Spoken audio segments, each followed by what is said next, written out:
Hello friends, आपका स्वागत है मेरे चैनल पर। आज का टॉपिक है सिद्ध साहित्य की विशेषताएं। सिद्ध संस्कृत शब्द है जिसका शाब्दिक अर्थ है जिसने सिद्धि प्राप्त कर ली हो। सिद्ध अपनी प्रवृत्ति और प्रभाव के कारण हिंदी साहित्य में विशेष महत्व रखते हैं।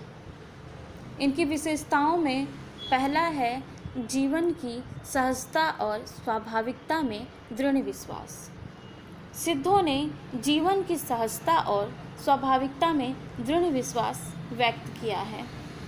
अन्य धर्म के अनुयायियों ने जीवन पर कई प्रतिबंध लगा रखे थे, विशेषकर कनक कामिनी साधना मार्ग की बाधाएं मानी थी, लेकिन सिद्धों ने इन सभी बाधाओं का विरोध कर जीवन की सहजता और स्वाभाविकता पर बल दिया। उनके अनुसार सहज सुख से ही महासुख की प्राप्ति होती है।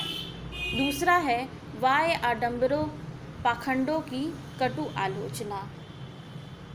सिद्धों ने पुरानी रूढ़ियों, वाय आडंबरों और पाखंडों का जमकर विरोध किया है।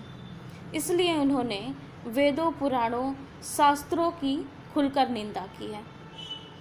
तीसरा है गुरु महिमा का प्रतिपादन।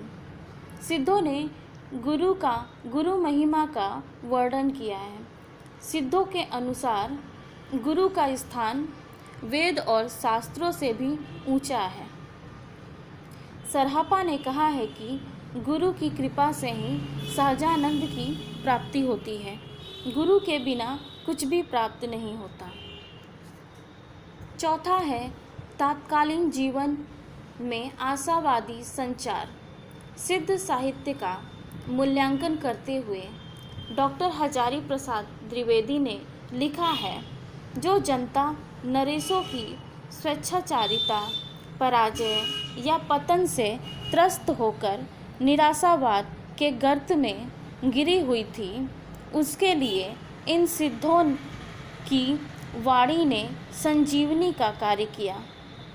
जीवन की भयानक वास्तविकता की अग्नि से निकालकर मनुष्य को महासुख के शीतल सरोवर में अवगाहन कराने का महत्वपूर्ण कार्य इन्होंने किया।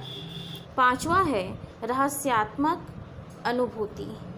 डॉक्टर धर्मवीर भारती ने अपने शोध ग्रंथ सिद्ध साहित्य में सिद्धों की शब्दावली की दार्शनिक व्याख्या कर उसके आध्यात्मिक पक्ष को स्पष्ट किया है।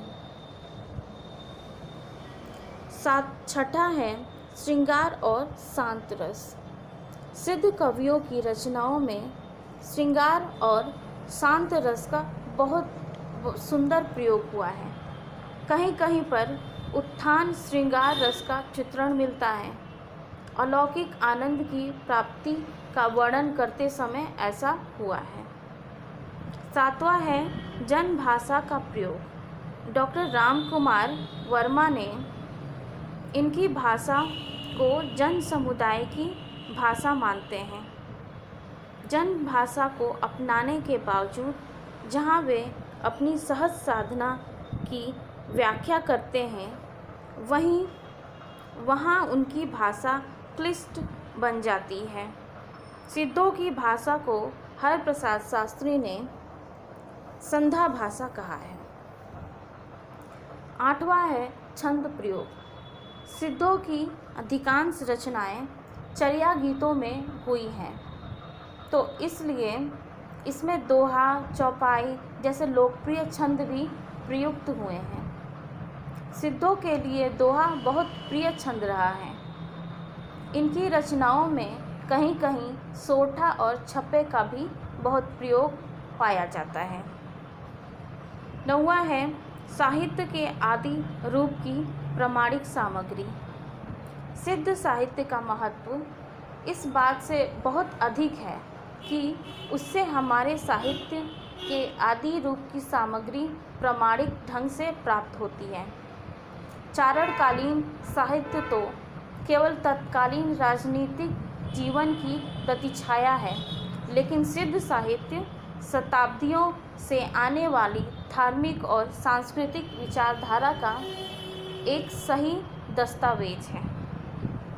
तो चलिए मिलते हैं अगले वीडियो में। धन्यवाद।